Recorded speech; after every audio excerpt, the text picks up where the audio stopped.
join later. So, hello, welcome everyone to the Unleash Your Curiosity webinar with Political Science Department at CEU.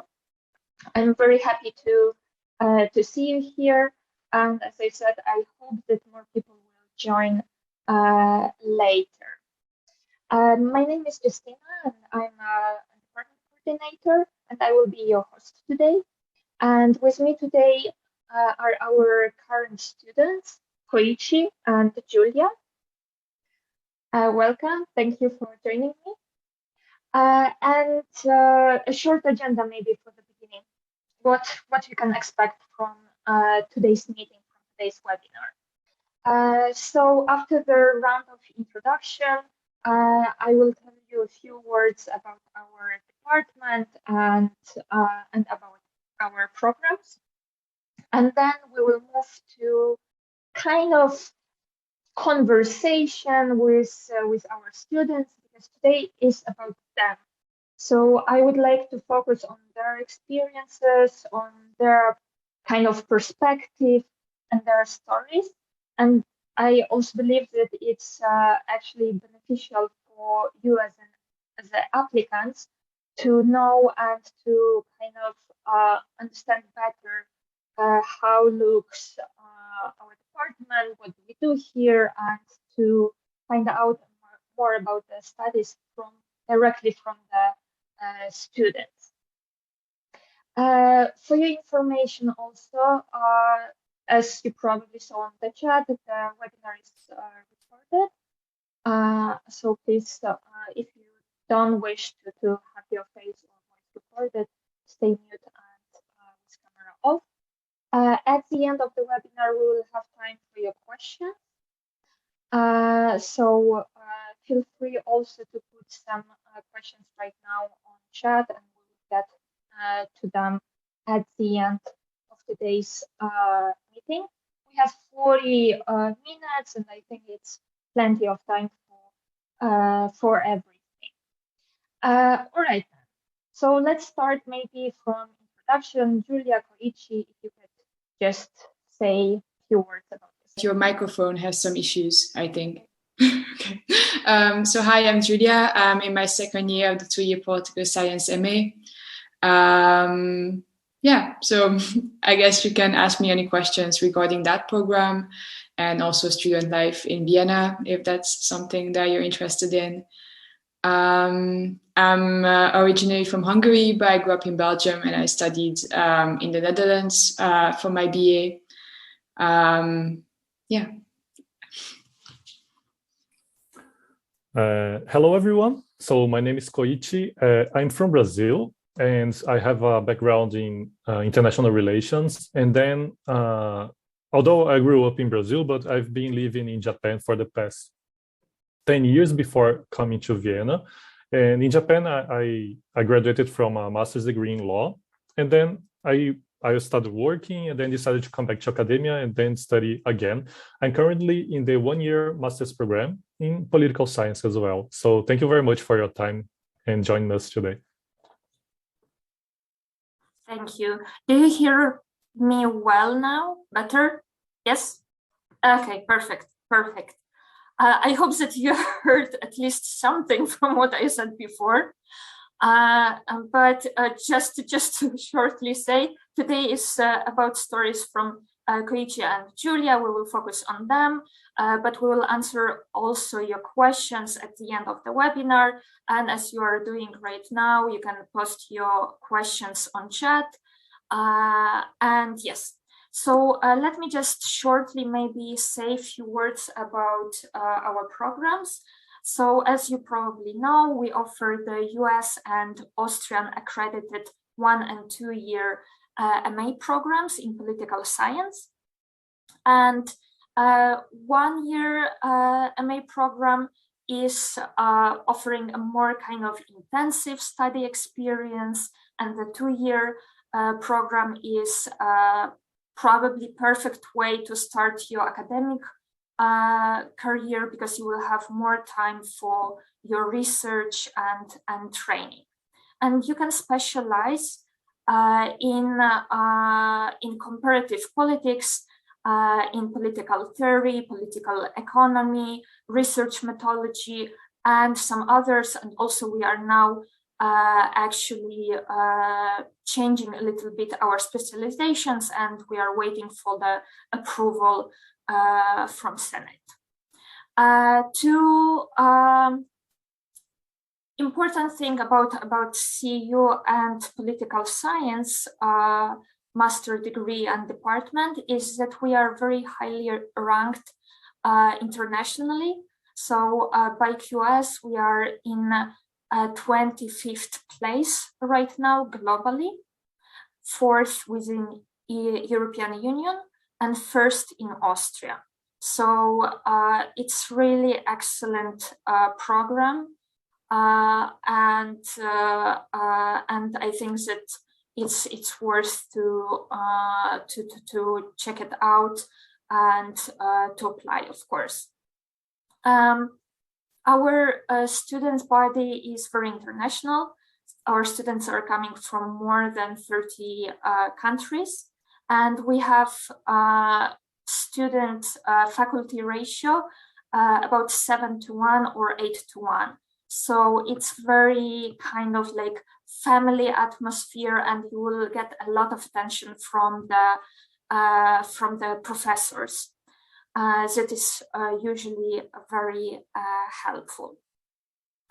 Scholarships and tuition fee waivers are available for both master's and PhD studies that we also offer, and those are available on competitive basis. And you should know that around 90% of our students are granted some kind of financial aid.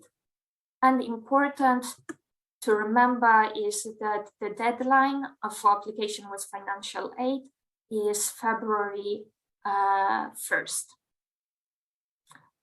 Okay, so that's shortly about our department. More you can always read on our website, and you can check out also previous webinars. So I encourage you to do this. I will post later all the links. And now let's move to Koichi and Julia. So let's start maybe from the very obvious questions. Why did you choose CEU and why political science? So I can start this time. Well, as I said in my introduction, I was looking for coming back to academia after working for some 5-6 years in Japan. And since I already had a master's, I decided to apply directly to a PhD program, but I applied to several universities, but I didn't pass. And then I came to the opportunity to meet CEU, although I applied to their PhD program as well.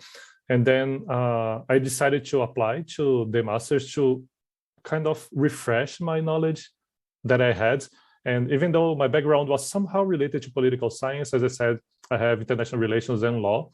And I worked with government affairs back in Brazil. So since a long time, I have been interested in political science, political issues, elections, and so on. So that's why I decided to apply. And when I was looking for other universities regarding master's program, first I looked for a university that had a short-term program. So instead of doing a full 2-year program, if I could find anything that was more concentrated, more like 1-year program, and which is quite common in Europe as a whole. And CEU is a very well-known university, as Justina just introduced. It's top. It's 25th place around the world and 4th in Europe. So it's of course is a very meaningful thing. And at the same time, I consider, of course, financial aid opportunities and also the location. Although I've never had any experience in living in Europe, but comparing to other countries, so UK, for example, is very expensive, or Germany is also expensive. France, there's language barriers and so on.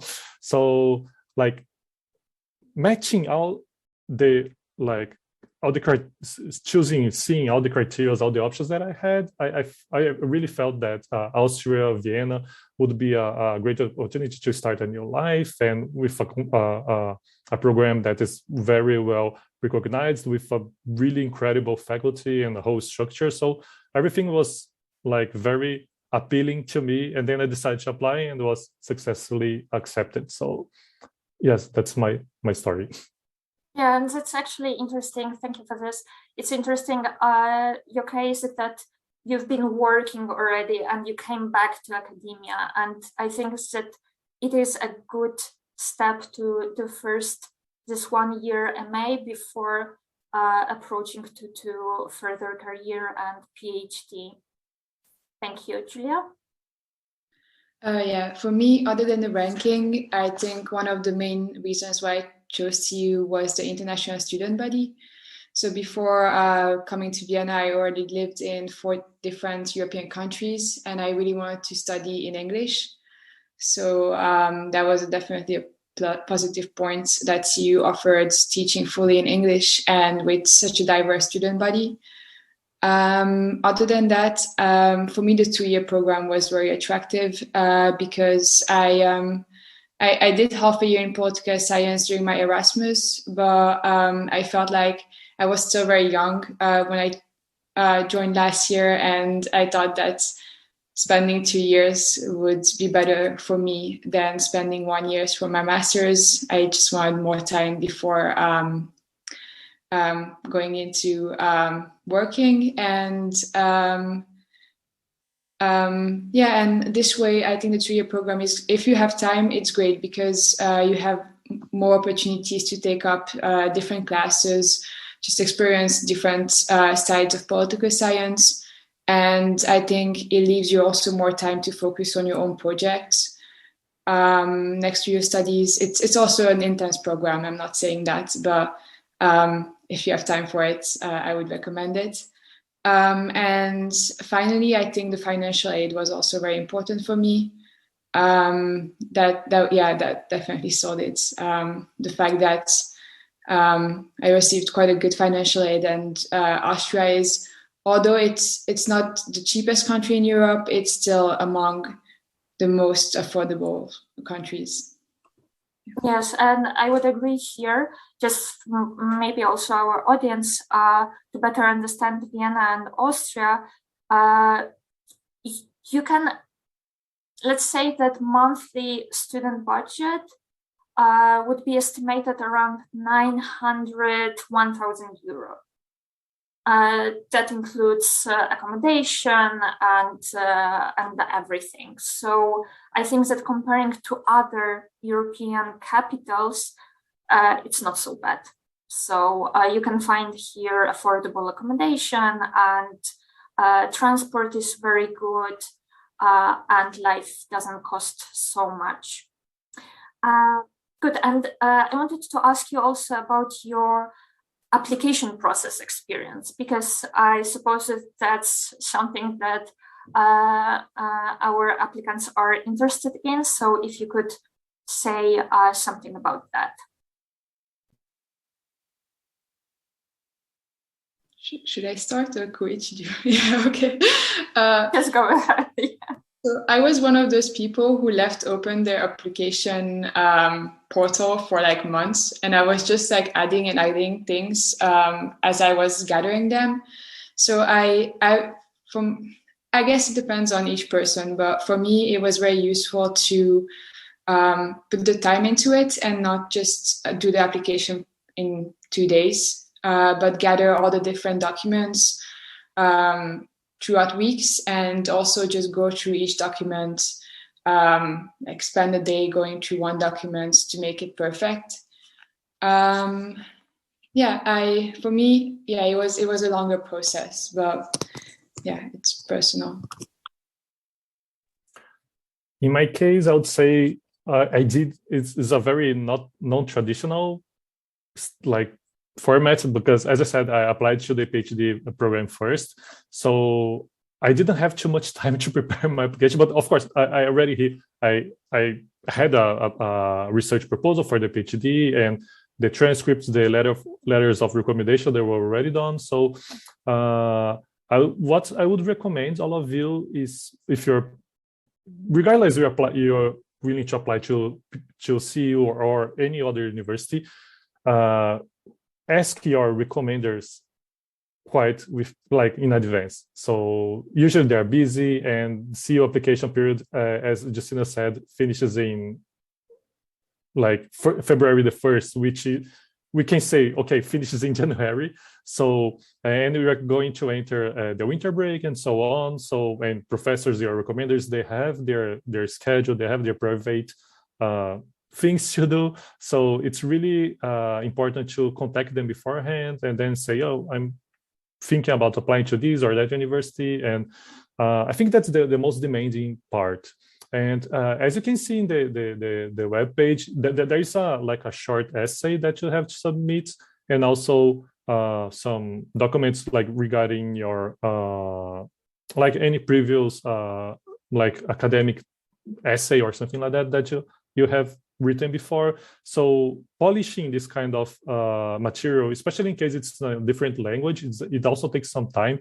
As Julia said, you have to really check thoroughly everything, looking for typos, looking for errors in grammar and so on. So it's better to not leave to the last date, to the final week and so on. Take your time and prepare everything. Is really important to show that you're putting a lot of care in your application. Yes, and I would add here that this polishing your application is really important, because as you may know already, there's no minimal GPA. But we really pay attention to quality of your application. Did you spend enough time? Was it really carefully done? Do you care about your research proposal? Is your statement showing you from the best side? So that's really, really crucial. And I would add here, to be yourself in your application and to say the truth. Let's just say, why you are interested in this program. Also try to think as the academic, as a researcher, not only an activist. Because often we have this urge to change something in the world, and you can be very passionate about that, but also try to think analytically about some problems that you are showing. Okay, and one of our professors, Andres Moles, actually a current head of department, says that he's looking for people with intellectual curiosity. Julia, Koichi, do you agree with this? Your experience so far in the program, does it confirm these words? Do you think that's a place for people with intellectual curiosity and open-minded? Will they find themselves in our university? Who will go first? Preach. Okay, so yes, for sure, because actually one of the hashtags that we have for CEU is unleash your curiosity. And if you want to enter this world of academia, if you're not curious, you won't get to any place. So it's this willing to find something new, and even though you hit your head in several deadlocks, or if you don't find an exit and so on, but it's the act of pursuing something, to trying to find something new that moves all of us who are enrolled in the program. So and all the faculty, they're expert in instigating all of us. They really push us hard and say, hey, are you really sure about this? And think about your issue, and let's try polishing here or that, and let's try to find some gap here or there. So it's really nice to see how the whole community works as a one single body to encourage all of us including our colleagues, of course, to make this curiosity thing really comes up. And that's how we can find our ideas for our not only like the final research, like final paper that we are going to have to graduate, but any kind of assignment that you have like on a daily basis. It's really important to have this curiosity coming up and, well, develop new ideas. So I completely agree with Professor Moles said. Yeah, for me, I think although all of us come with our preferred research topics already to CEU, I think the fact that there's so many people from all around the world, I think it really forces us to put stereotypes aside and to actually be open towards everybody's different experiences and different ideas. And I think that's such a great way to learn without even realizing, because yeah, in class there's just like so many different insights from all around the world. And I think like even though I came to see you with like a specific research topic, I found like interests in way more topics than I thought I would.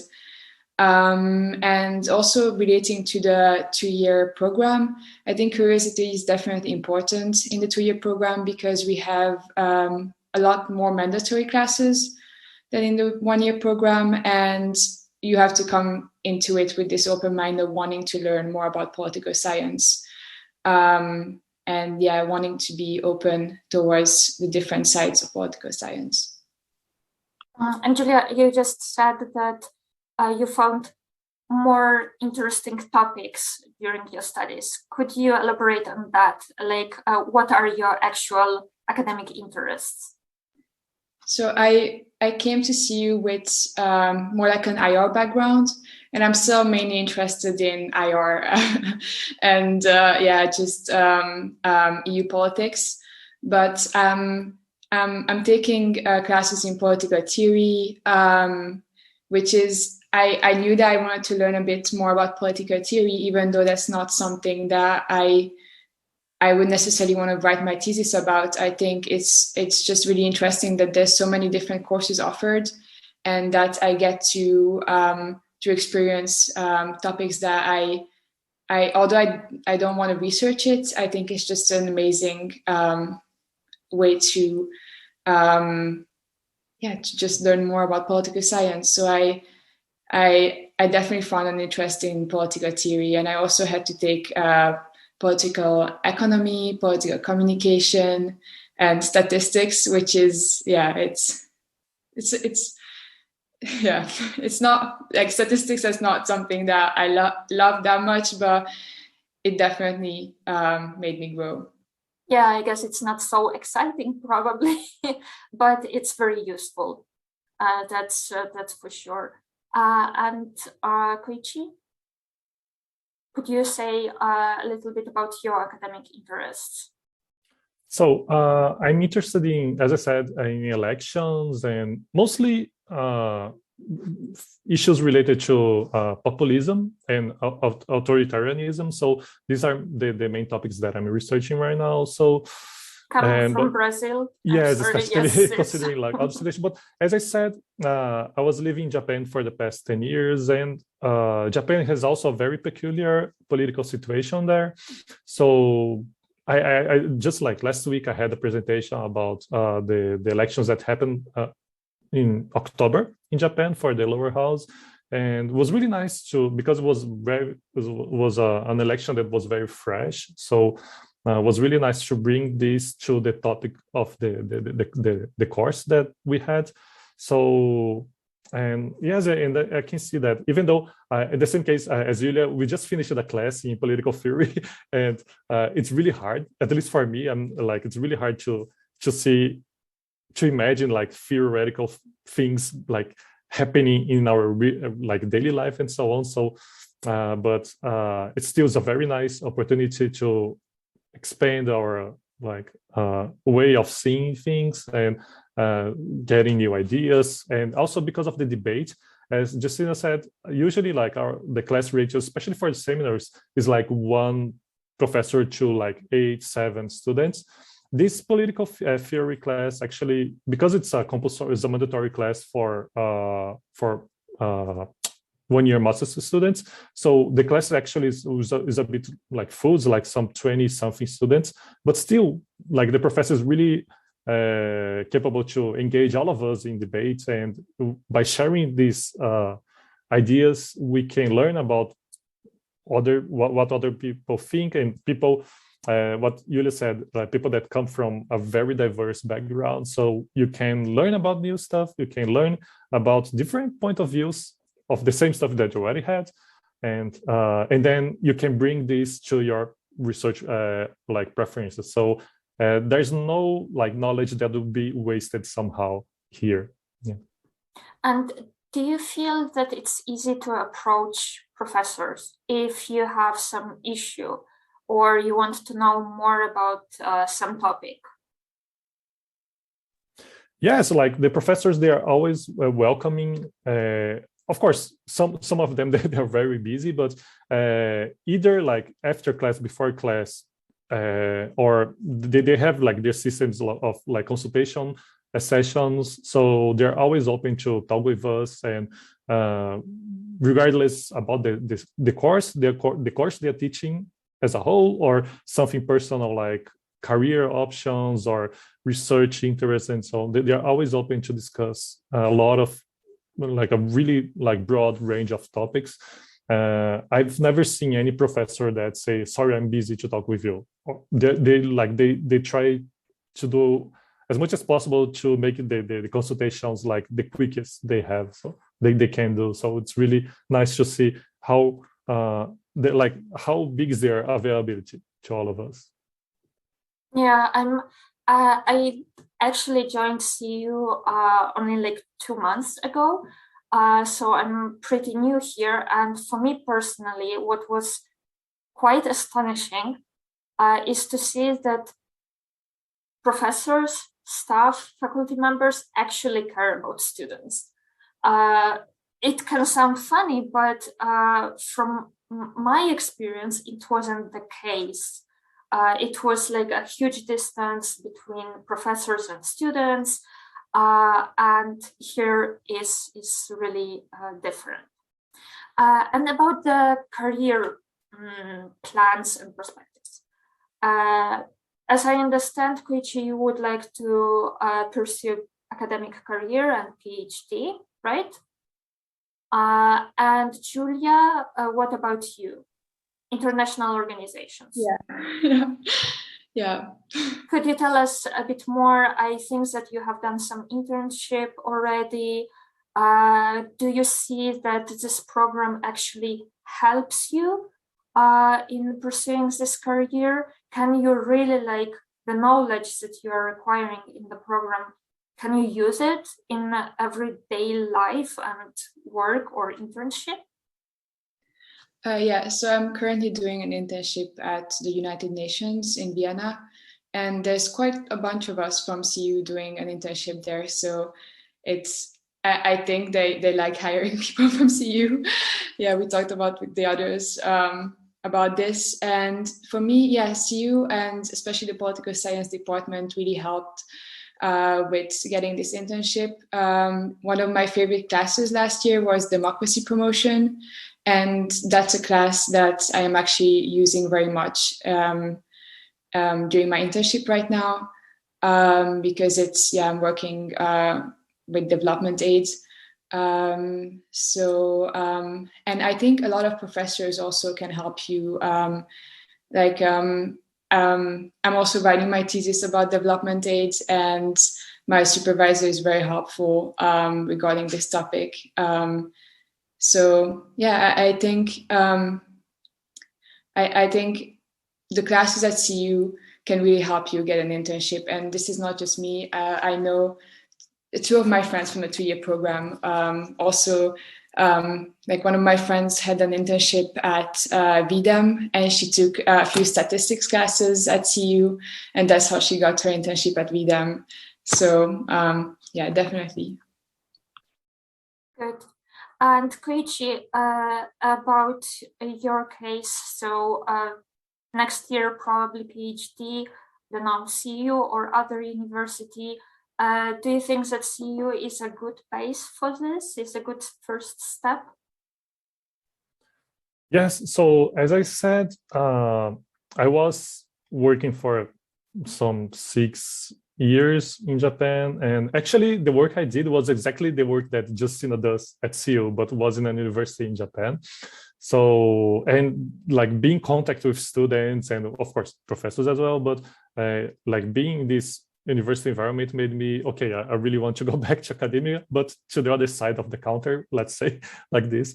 And that's why I decided to apply. And indeed, like CEU and like this academia road, like takes a lot of into consideration the like the reputation of the institution and like the faculty, the body, and the courses that we took and so on. And coming from CEU, I can say that it's because of the reputation of the university. I know that many doors will be open, and then it will be just my effort of preparing properly in order to cross the door. So it's not just because CEU is famous or that there's a high rank that I'm already like approved in any university in the world. It's not like that, of course, but all the tools that that CEU provide me are really helpful to make me like prepare a proper application. So it's like, of course, I have a lot of things to prepare towards the PhD application, but I know that the whole foundation that I'm being able to build right now, even though I'm here for, I don't know, like 3 months, because I started just past September. So even though it's too short, but I can feel like it's really hard to even explain how much of like growth I was able to attain within this short period. So I'm really excited for the next months until my graduation. Thank you. We have 10 minutes left. So let's go through some questions that were posted on chat. And here I see first one about samples of previous writings in English. It doesn't have to be only academic writing samples, but just think, what do you want us to read? And maybe also important point is that it should be in English, but it can be translated. So it can be your work in other language translated into English. And please do not submit full thesis. Rather keep to the requirement and the limits.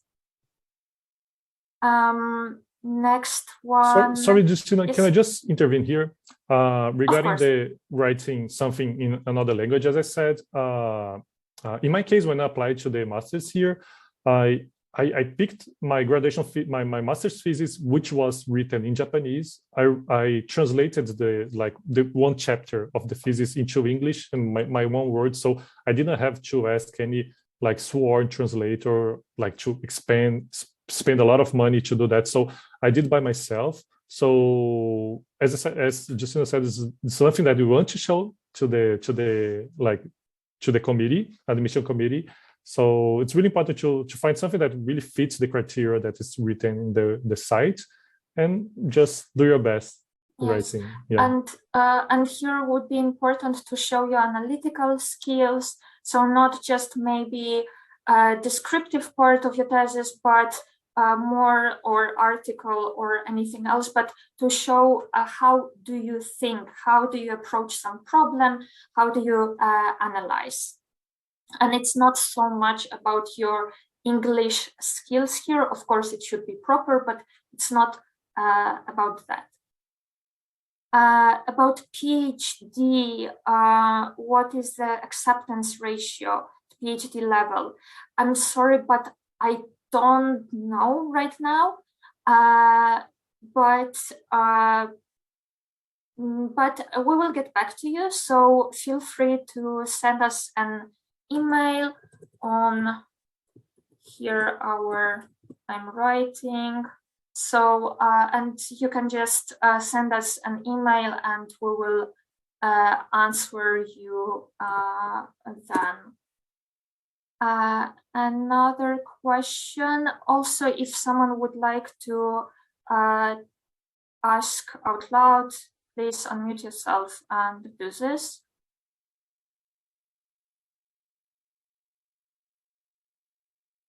You can ask your admission-related questions in that email, yes. Yes, absolutely. Let me just check if I didn't miss any. I think that there was also some question about Vienna, if the budget is really that like 900 euros, 1,000. It all depends on your lifestyle also. So the accommodation costs around 400 euros. There are dormitories, student dormitories, and there are shared flats that you can rent one room. In German, it's called WG, WG. Of course, food, you know, there are lots of discount supermarkets, and grocery are, well, it's not so expensive. But I would say really that it depends on your lifestyle. Transport, public transport in Vienna is really, really good. And monthly card costs 30 euros. If I'm not mistaken, for students as well, right? If I'm wrong here, please correct me. But there is I think it depends if you're pass, which is 60 euros, I think, but there is like an age limit.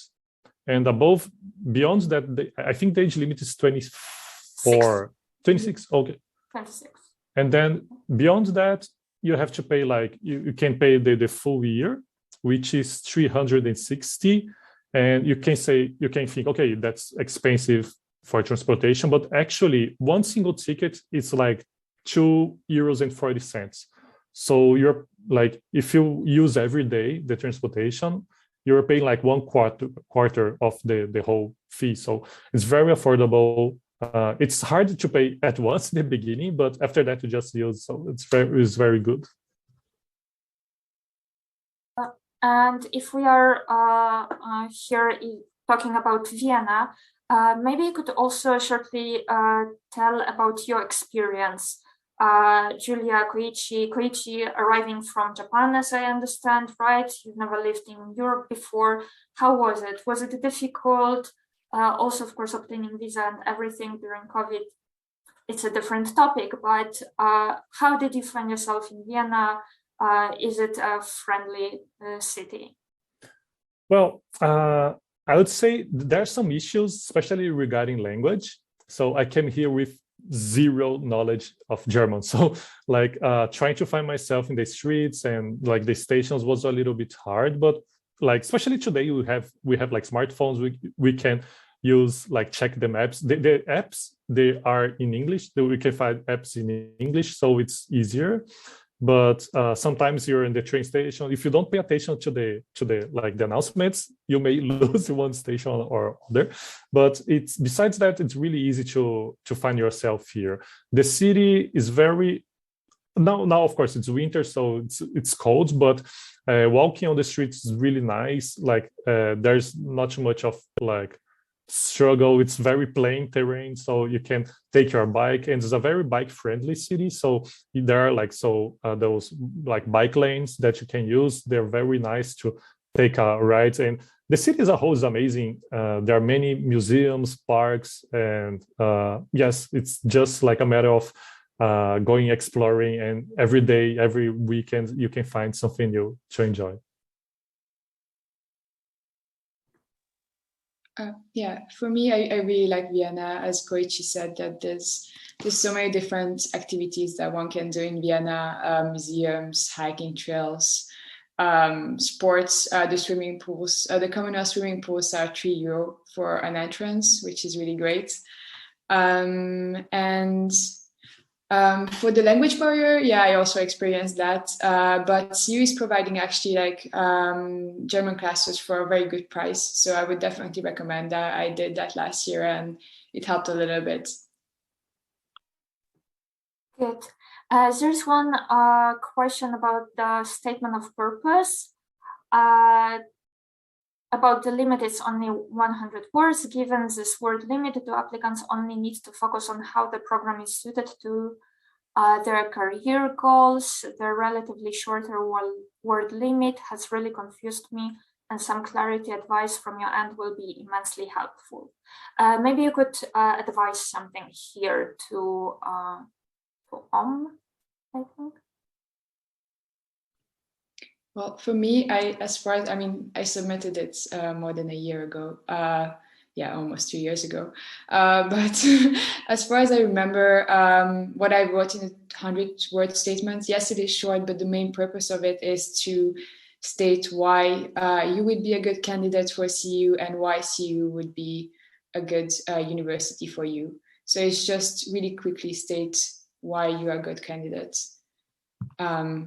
And why do you fit into the political science department? Yes, I completely agree with Yulia. I don't think I have anything to add to what she said, but it's really important to like the 100-word limit is very important because it shows like how much to the extent to which like you can be very precise and at the same time tell your whole history. And it's really important to show it's not only like to sell yourself, like show that what you're good at, but also why CEU. So I think that's also important because if you're a very good candidate, you may be able to apply to other universities or anywhere else. But if you're really willing to enter CEU, you have to think about, okay, so what can I contribute to CEU and why CEU is necessary for my personal growth? So like trying to find these answers is really important.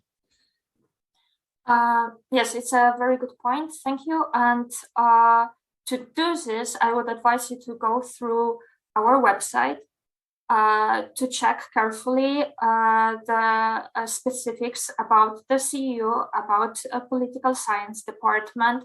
You can go through our faculty members, see what do they do, what kind of specialization. As the more you know, the better probably your words will be. And it won't be just a vague words. And please do not copy your other purpose of statement, but really work on this one and think exactly what Julia and Koichi said, like why CEU? You don't have to state your exact thesis topic at this stage. It's not necessary, absolutely, but show yourself from the good point that we could see like, yes, that's a person that we want to have here, and show us your interest, like why actually you want to study at CEU, what it will give you. So with this, I think that we will end today's meeting. Thank you all very much for attendance and for your questions. Koichi, Julia, thank you very much for joining me here and for all your stories. I think that was beneficial and really great. And as I said, if you have any other questions, please contact us at the emails that I have posted on chat. You can check also our website, our social media. There's lots of information that I think will help you in your application process. So thank you and have a good day, afternoon, evening, everyone. Thank you. Thank you. Bye. Thank you. Goodbye.